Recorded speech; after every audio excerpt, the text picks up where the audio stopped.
अस्सलाम वालेकुम, मैं हूं शराफत राना। दूसरा रुख में नई वीडियो के साथ आपकी खिदमत में हाजिर।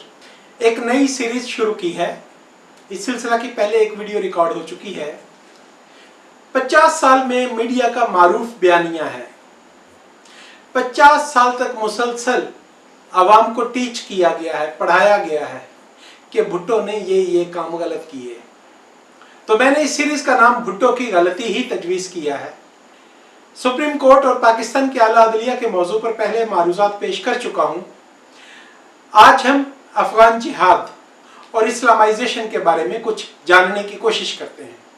कहा जाता है कि भुट्टो साहब ने 73 का आइन बनाते वक्त उसमें कुछ मजहबी शिक्के या आर्टिकल्स शामिल किए थे, जिसकी वजह से मजहब का धंधा करने वालों की कारोबार में बढ़ोतरी हुई और बिल आखिर वो मुल्क के इक़्तिदार पर, पॉलिसीज पर, फौज पर गलबा जमा लेने में कामयाब हो गए। कहा जाता है कि भुट्टो ने अफगानिस्तान के मुनहरिफीन को पाकिस्तान में पनाह दी, पैसा दिया, असला दिया और बिल आखिर भुट्टो की इस पॉलिसी का नतीजा ये निकला कि पाकिस्तान ने अफगानिस्तान में एक ऐसी जंग शुरू कर दी जो आज तक खत्म होने का नाम नहीं ले रही। इसी तरह दूसरी आईनी तरमीम के बारे में एक तवील बहस है, वो अलग करूंगा, लेकिन आज जिक्र कर रहा हूं कि पार्लियामान को भुट्टो साहब ने कुछ इस तरह से इस्तेमाल किया कि उससे एक गलतकारी या मजहब के कारोबार में इजाफा का एक ऐसा सिलसिला निकला जिसकी वजह से आने वाले वक्त में पाकिस्तान में गवर्नेंस के, सिक्योरिटी के और मजहबी शिद्दत पसंदी के मामलात बहुत ज्यादा फैल गए। हम आज ये जानने की कोशिश करेंगे कि क्या ये बयानिया सच है, क्या ये तज्जिया की कसौटी पर पूरा उतरता है या ये बाकी बातों की तरह बस एक कहानी घड़ दी गई है। वैसे तो बहुत आसान है, भुट्टो पर कई इल्जामात लगाए जा सकते हैं। भुट्टो साहब ने तालीम का सिस्टम, एजुकेशन डिपार्टमेंट, सरकारी स्कूलों का निज़ाम दिया था। उसने तालीम दी, नौकरियां दी और उसके बाद पाकिस्तान में मिडिल क्लास पैदा हुई, जिसने बिलाखिर इमरान खान को वजीर आजम बनाया। तो ये भी तो भुट्टो की गलती है। तो भुट्टो की गलती की सीरीज को जब हम लंबा करते हैं तो बहुत दिलचस्प आएंगी बातें। भुट्टो साहब ने न्यूक्लियर पावर पर जोर दिया। पाकिस्तान में इस वक्त 5 न्यूक्लियर पावर जनरेटिंग स्टेशन कायम है। चेस्टनट 1, 2, 3 बन चुके हैं, 4 और 5 को बनना है। कैनप 1, 2, 3, 1 और 2 काम कर रहे हैं, 3 को बनना है। खुदा ना खास्ता, अल्लाह ना करे, किसी मेंटेनेंस के इशू की वजह से, किसी कारकुन की गलती की वजह से, किसी मुलाजिम की गफलत की वजह से उनसे रेडियो एक्टिविटी लीक हो जाए तो सारा मीडिया तूफान बर्पा कर देगा कि ना भुट्टो एटमी पावर प्लांट बनाता और ना पाकिस्तान बर्बाद होता। बात होती है तज्जिया करने की कि इंसान को तज्जिया दस्तयाब हालात में करना होता है कि अगर भुट्टो साहब जैसी गवर्नेंस, फॉरेन पॉलिसी, भुट्टो साहब जैसी पॉलिसियां मुसलसल चलती रहती तो उनका नतीजा क्या निकलता। आज खसूसी तौर पर हम बात कर रहे हैं अफगान वॉर के बारे में, अफगान पॉलिसी के बारे में। यह बात दुरुस्त है कि अफगानिस्तान के मुनहरफीन को पाकिस्तान ने पनाह दी, भुट्टो दौर में पनाह दी और नसीरुल्लाह बाबर उस प्रोजेक्ट के इंचार्ज थे। लेकिन क्या उस वक्त ड्यूरेंट लाइन के उस पार सब कुछ ठीक था?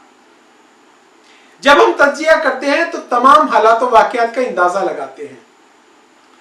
जी, 1947 में दुनिया में वाहिद मुल्क अफगानिस्तान था जिसने पाकिस्तान को तस्लीम करने से इनकार किया और बहुत अरसे तक पाकिस्तान और अफगानिस्तान के दरमियान बाहमी ताल्लुकात इस नौइयत के नहीं रहे कि दोनों एक दूसरे को प्यार की नजर से देख सके।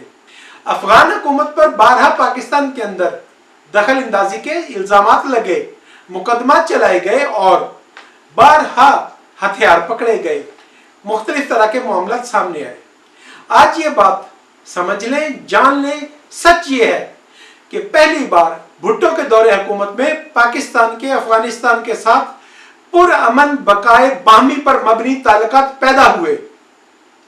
भुट्टो ने जैसे पूरी दुनिया के साथ खारजा पॉलिसी के मुहाज पर एडवांस किया तो सदर दाऊद के साथ भी भुट्टो ने पहली बार पाकिस्तान के बाहमी ताल्लुकात, एक दूसरे के बॉर्डर्स के एहतराम के ताल्लुकात पैदा किए थे। अब इस सूरत से पहले कि सदर दाऊद के साथ भुट्टो के ताल्लुकात या पाकिस्तान की हुकूमत के ताल्लुकात बेहतर होते, इससे पहले ग्रे एरियाज थे। जिस तरह माजी में यह पॉलिसी होती थी कि इंडिया अगर पाकिस्तान में कोई बम धमाका करता, कोई शरारत करता, तो पाकिस्तान उसके किसी शहर में एक ऐसी एक्टिविटी करता और दोनों इस तरह की लड़ाई में मसरूफ रहते थे। फौजी जुबान में इस इस्तिलाह को, इस लड़ाई को कहते हैं कि सुई के मुकाबला में सुई चबोना। भुट्टो साहब के दौर में या उससे पहले पाकिस्तान और अफगानिस्तान के माबैन ऐसे ताल्लुकात थे कि अगर अफगानिस्तान की हुकूमत पाकिस्तान की हुकूमत को डिस्टेबल करने के लिए कोई एक ऐसी मुदाखलत करती, दरिंदाजी करती, तो पाकिस्तान भी जवाब में उसके बराबर का मसला पैदा कर देता था। अब फिर इस बात को समझ लें कि बिलाशुबा पाकिस्तान अफगान मुनहरिफिन की फाइनेंसिंग कर रहा था, उन्हें फौजी तरबियत दे रहा था, लेकिन इसका लेवल वो नहीं था जो बाद अज़ां पैदा हुआ। क्या फर्क था, हम इस बाबत आते हैं। एक लफ्ज है, फौजी डॉक्ट्रीन है, जो 50 साल पाकिस्तानी हुकूमत पर गालिब रही। उसे कहते हैं पॉलिसी ऑफ स्ट्रेटेजिक डेप्थ, तस्वीराती गहराई की पॉलिसी। खैर, बतौर तालिब इल्म के ही मैं इस स्ट्रेटेजिक डेप्थ की पॉलिसी पर बहुत ज्यादा मोतरिज रहा हूं। मुझे ये लफ्ज सुनना अजीब लगता है कि आखिर किस तरह एक ताकतवर फौज ने, जो दुनिया की पहली 8 या 10 अफवाज में से एक थी, एक बहुत छोटी फौज के मुकाबला में एक ऐसी पॉलिसी को राइज करने की कोशिश की। तस्वीराती गहराई की पॉलिसी को समझें, ये क्या है।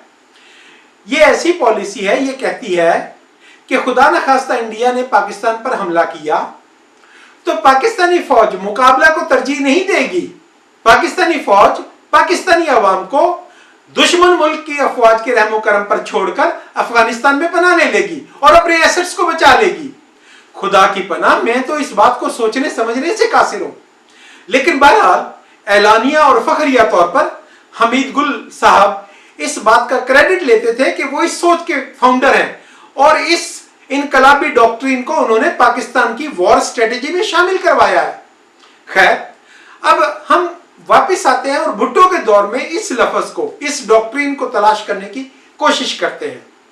मैं इससे कबल भी ये बात करता हूं, आज भी मैं इस फोरम पर पूरे पाकिस्तान में भुट्टो के नाकदीन को, भुट्टो के मुखालफिन को, भुट्टो पर एतराज करने वाले दोस्तों को चैलेंज करता हूं कि 4 जुलाई 1977 से कबल पाकिस्तान की किसी फौजी लाइब्रेरी में, पाकिस्तान के किसी फौज के कोर्स में, पाकिस्तान की किसी दिफाई पॉलिसी में इस लफ्ज को तलाश कर दें, स्ट्रेटेजिक डेप्थ। मैं शर्तिया तौर पर चैलेंज के साथ यह कहता हूं कि यह लफ्ज पहले वजूद नहीं रखता था।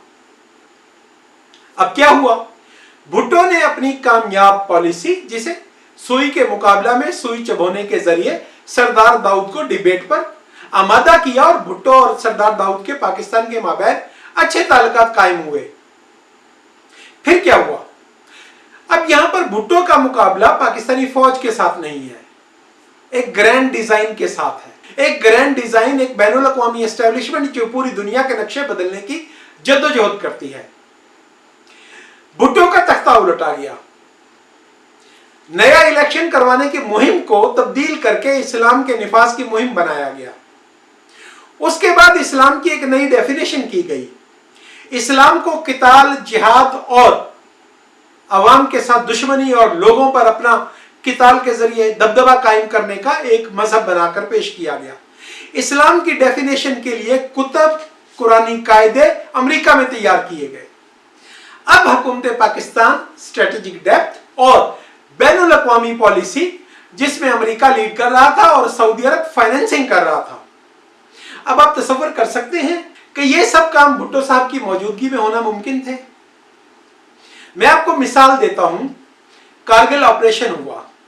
अब यह बात तयशुदा है, एडमिटेड है, हर शख्स इस बात को तस्लीम करता है कि कारगिल की वॉर की बाबत पहली प्रेजेंटेशन वजीर आज़म बेनज़ीर भुट्टो को दी गई थी।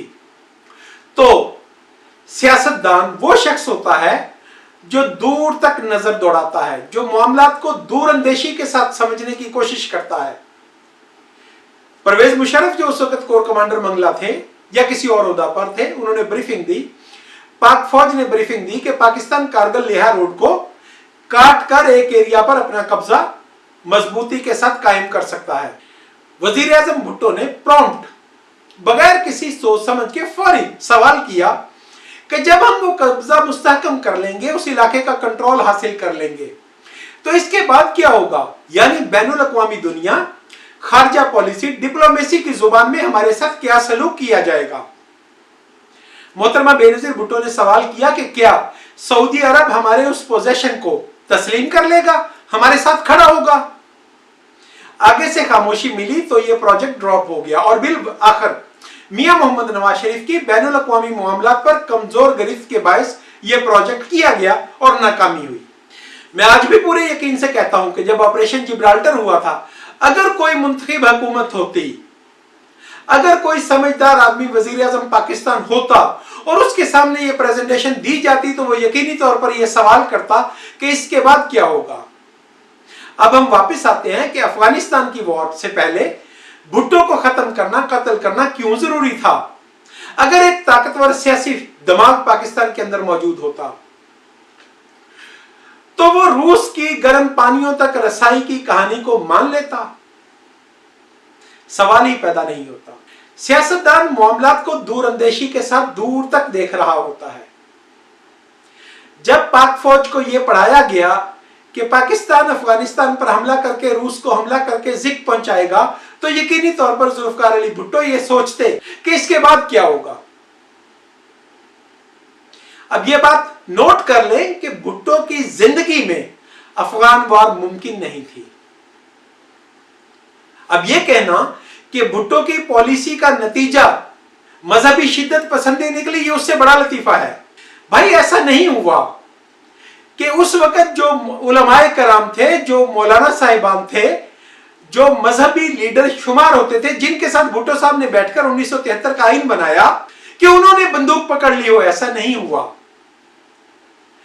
जब बंदूक की ताकत के साथ फैसला करने की सलाहियत फौज के पास आ गई, जब फौजी हुक्मरान जनरल मोहम्मद जियाउल हक सामने आए, उन्होंने उन उलमाए कराम को जो भुट्टो के वक्त में मौजूद थे, अपने साथ, अपने मकसद के लिए, जंग में इस्तेमाल करने के लिए, ईंधन बनाने के लिए, पाकिस्तान के अंदर शिया सुन्नी फसाद करवाने के लिए, पाकिस्तान के अंदर मुतशद्दिद पैगाम को फ्लरिश करने के लिए इस्तेमाल करने की कोशिश की, मगर वो नाकाम हुए।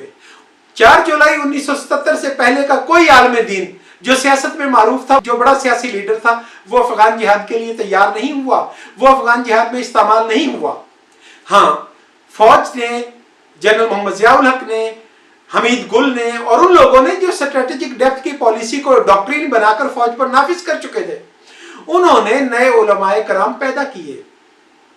उन्होंने गली मोहल्लों में से लोफर, आवारा, टेररिस्ट, ज़हनी तौर पर दहशतगर्द, बंदूक चलाने वाले, गोली चलाने वाले शौकीन तलाश किए और उनको उलमाए कराम की खिलत पहनाई। उन्हें बतौर आलम दीन के प्रमोट किया गया। आप ये तसव्वुर कर लें कि अफगान जिहाद लड़ने वाले अक्सर लोग रवायती उलमाए कराम हरगिज नहीं थे, उन्हें बाद में उलमाए कराम के तौर पर इस्तेमाल किया गया। यकीनी तौर पर इसमें आप मौलाना समीउल हक का नाम लेंगे या 2-4 और लोग भी इस्तेमाल हुए, लेकिन अब फिर यह समझ लें कि मौलाना समीउल हक 73 के आइन के वक्त सिग्नेटरी नहीं थे। वो इस लेवल के, इस कदो कामत के लीडर नहीं थे कि वो पाकिस्तान की मजहबी अकदार पर हावी हो सकते। फौज ने मजहबी शिद्दत पसंदों को हथियार थमाकर, फौज ने रियासती वसाइल थमाकर, फौज ने उन्हें ताकत देकर और फौज ने उन्हें मुखालफिन को कत्ल करने की सलाहियत का लाइसेंस देकर उन्हें इस कदर ताकतवर बनाया कि आज मसाइल पैदा हुए हैं। अब अफगानिस्तान की वॉर हुई, अफगानिस्तान में आपने जिहाद किया, लड़ाई की, आपके बकौल आप नारा लगाते हो कि रूस को शिकस्त दे दी आपने। उसके बदले में पाकिस्तान ने क्या हासिल किया, ये जियाउल हक बताने के लिए तैयार नहीं है, ये हमीद गुल बताने के लिए तैयार नहीं है, और ये उनके बाद आज तक उस काज के लिए लड़ने वाले लोग बताने को तैयार नहीं है कि इसमें से पाकिस्तान को क्या मिला। अब शहीद मोहतरमा बेनजीर भुट्टो का दौर आता है। अखबारात की सुर्खियों को हिफज करके ईमान अकीदा का हिस्सा बना लेने वाले जगह जगह कह करते हुए मिलते हैं। जब उन्हें मौका मिलता है सोशल मीडिया पर, हमारी वॉल पर आकर कह करते हैं, जी बेनजीर भुट्टो ने तालिबान बनाए। भाई मुमकिन है कुछ अखबारात में ऐसी कहानियां बयान की गई हों, लेकिन जब आप तज्जिया करते हो तो आपको इससे ज्यादा तज्जिया की या मालूमात की जरूरत होती है। आगा जफर हिलाली, साहबजादा याकूब खान और बहुत सारे ऐसे लोग थे जो 1988 के इंतकाल इक़्तिदार में फौजी एस्टेब्लिशमेंट ने शराइत के तहत हुकूमत में दाखिल किए थे। आगा जफर हिलाली सेक्रेटरी खारजा थे। उन्होंने अपनी किताब में वो वाकया लिखा है कि किस तरह से बेनजीर भुट्टो अफगानिस्तान के अंदर पाकिस्तानी फौज की मुदाखलत को नापसंद करती थी और बार बार उस पर इख्तलाफी नोट देती थी। आगा जफर हिलाली अपने टीवी इंटरव्यूज में बता चुके हैं, अपनी किताब में लिख चुके हैं कि मैं मोहतरमा बेनजीर भुट्टो को शरारत के अंदाज में मना करता था कि जब इस बात पे ये बात तय हो चुकी है कि फौज अफगानिस्तान के मामला में मुंतखब हुकूमत की पॉलिसी को मानने के लिए तैयार नहीं है, तो आप ये इख्तलाफी नोट देकर उन्हें गुस्सा क्यों दिलाती हैं, उन्हें नाराज क्यों करते हैं? तो शहीद मोहतरमा ने जवाब दिया कि मैं तारीख को जवाब दे हूं। इसी तरह आज सैकड़ों वीडियोस, टीवी इंटरव्यूज और कुतब मिल सकती हैं। आपको इफ्तिखार अहमद सरोही, जो उस वक्त chairman joint chief of staff बनाए गए थे 1988 में इंतकाल इक़्तिदार के वक्त, और जो उस वक्त ताकत का सिंबल थे, सबसे ज्यादा ताकतवर फौजी ऑफिसर थे, उनकी अपनी किताब का हवाला देता हूं, ट्रूथ नेवर रिटायर्स। वो 5 शराइत फखरिया लिखते हैं कि अफगानिस्तान की पॉलिसी हमने बेनजीर भुट्टो को नहीं दी, इंडिया के साथ ताल्लुकात कैसे होंगे ये हमने बेनजीर भुट्टो को ट्रांसफर नहीं किया। तो भाई आप अखबारात में 100 रुपए के इवज लिखने वाले सहाफियों की कहानियां और मीडिया में बार बार प्रोपेगेट की गई कहानियों को हमसे क्यों मनवाते हो? आप तज्जिया करने की सलाहियत पैदा करो और आप उस वक्त के मुक्तदिर लोगों की कुतब को पढ़ो, ऑटोबायोग्राफीज को पढ़ो, उनके मुतालबात को, उनके डिमांड्स को, उनके क्लेम्स को पढ़ो। जब हमीद गुल कहता है कि मैंने तालिबान बनाए, फौज ने तालिबान बनाए और फौज ने बेनजीर भुट्टो को मुदाखलत की इजाजत नहीं दी, तो फिर आज आप ये बात कैसे कह सकते हो कि बेनजीर भुट्टो ने या जुल्फकार अली भुट्टो की वजह से मजहबी शिद्दत पसंदी का जिन बेकाबू हुआ है? अब आखिरी बात मैं खत्म करता हूं। आज भी पाकिस्तान की सियासी जमातों में से पाकिस्तान पीपल्स पार्टी और पाकिस्तान अवामी नेशनल पार्टी, ये 2 जमातें क्लैरिटी के साथ, खुले ज़हन के साथ, तसल्ली के साथ इस बात पर खड़ी हैं कि मुल्क के अंदर निजी मलेशिया कायम करना और उनको ऑपरेट करना फौज की गलती है और इसे मुल्की पॉलिसी के तौर पर नहीं अपनाया जाना चाहिए। मैं आज भी इस बात पर शर्त लगा सकता हूं कि बाकी तमाम सियासी जमातें, छोटी जमातें, बलूचिस्तान की जमातें भी इस अमर पर पाकिस्तान पीपल्स पार्टी के साथ खड़ी हैं, लेकिन पाकिस्तान मुस्लिम लीग नवाज और पीटीआई हरगिज इस मौकफ पर नहीं खड़ी हैं। ये सब लोग कहते हैं कि निजी मलेशिया को ऑपरेट करना फौजी पॉलिसी के तौर पर मुल्क के अंदर जायज है और किया जा सकता है क्योंकि ये बेनिफिशियरी है। अब फिर हमें इस बात पर आगे चलता हूं कि पाकिस्तान के अंदर या किसी भी जदीद जमहूरी रियासत के अंदर निजी मलेशिया को ऑपरेट करने की परमिशन देना बहुत बड़ी गलती है। यह मुल्क के अपने नुकसान में है। आपके मुल्क से बहुत सारी सनत, तिजारत, टूरिज्म और बहुत सारे आपके आमदनी के जराए खत्म हो चुके हैं। पाकिस्तान की फिल्म इंडस्ट्री खत्म हो चुकी है, पाकिस्तान की एंटरटेनमेंट इंडस्ट्री खत्म हो चुकी है, पाकिस्तान में टूरिज्म खत्म हो चुका है। जब तक आप निजी मलेशिया को ऑपरेट करने के लिए स्टेट अम्ब्रेला नहीं प्रोवाइड करना खत्म करोगे, उस वक्त तक पाकिस्तान में अमन नहीं आ सकता। मैं अपनी बात को इन मारूजात के साथ कंक्लूड करता हूं, नतीजा की तरफ पहुंचता हूं कि 1967 से लेकर आज तक पाकिस्तान पीपल्स पार्टी ने किसी मजहबी मुतशद्दिद शख्स की अमली, कौली, फैली तौर पर इस तरह की हमायत नहीं की कि वो दहशत पसंदी पर आ जाए, दहशत गर्दी पर आ जाए। अर्ज किया है कि दूसरी आईनी तरमीम के वक्त क्या हुआ था, ये एक अलग डिबेट है, उसे मैं किसी वक्त पर, मुनासिब वक्त पर डिस्कस करूंगा। आज तक पाकिस्तान पीपल्स पार्टी और उसके साथ ही जो लोग अच्छा परफॉर्म करते हैं उनकी बात करना होती है कि अवामी नेशनल पार्टी ने भी पाकिस्तान के अंदर मजहब की बुनियाद पर या किसी भी नस्ली, कौली, फैली बुनियाद पर जो निजी मिलिशिया हैं उनके ऑपरेशन की मुज़ाहमत की है, मुखालफत की है। तो ये बात कहना कि भुट्टो की दूसरी आईनी तरमीम की वजह से, भुट्टो के आइन के अंदर मजहब से मुतल्लिका आर्टिकल्स शामिल करने की वजह से मजहबी दहशत पसंदी आई है, एक बार फिर मिसाल देता हूं कि दिलचस्प बात है ऐसा कहना कि जिस शख्स ने रेलवे इंजन तैयार किया था या कार का इंजन तैयार किया था, आज तक जितने हादसात हुए हैं उनके कत्ल की एफआईआर उस शख्स के नाम करवा दी जाए, ये कुछ ऐसी ही बात है। तो भुट्टो ने एक तरक्की याफ्ता और जदीद जमहूरी पाकिस्तान का ख्वाब देखा, बेनजीर भुट्टो ने देखा और सदर आसिफ अली जरदारी ने, पीपल्स पार्टी की क़यादत ने उसके लिए अमली जद्दोजहद की है और कुर्बानी दी है। अगर किसी भी लेवल पर कोई गलती हुई है तो वो स्टेट अपरेटस की जानिब से, रियासती मुक्तदरा की जानिब से, पाकिस्तान की फौजी पॉलिसी की वजह से हुई है। और जिन लोगों को इसको दुरुस्त करना है उन्हें इस बात को सीखना है, समझना है कि पाकिस्तान के अंदर मुसल्लह होने का हक सिर्फ और सिर्फ पाकिस्तान की फोर्सेस के पास है। और पाकिस्तान की फोर्सेस खुद अगर अपने मुकाबला में किसी और फोर्स को खड़ा करना चाहती हैं तो शौक से कर ले। पहले भी नतीजा भुगत चुके हैं, आगे भी भुगतेंगे। आज के लिए इसी कदर। YouTube चैनल दूसरा रुख को सब्सक्राइब करें, शेयर करें, कमेंट करें। Thank you.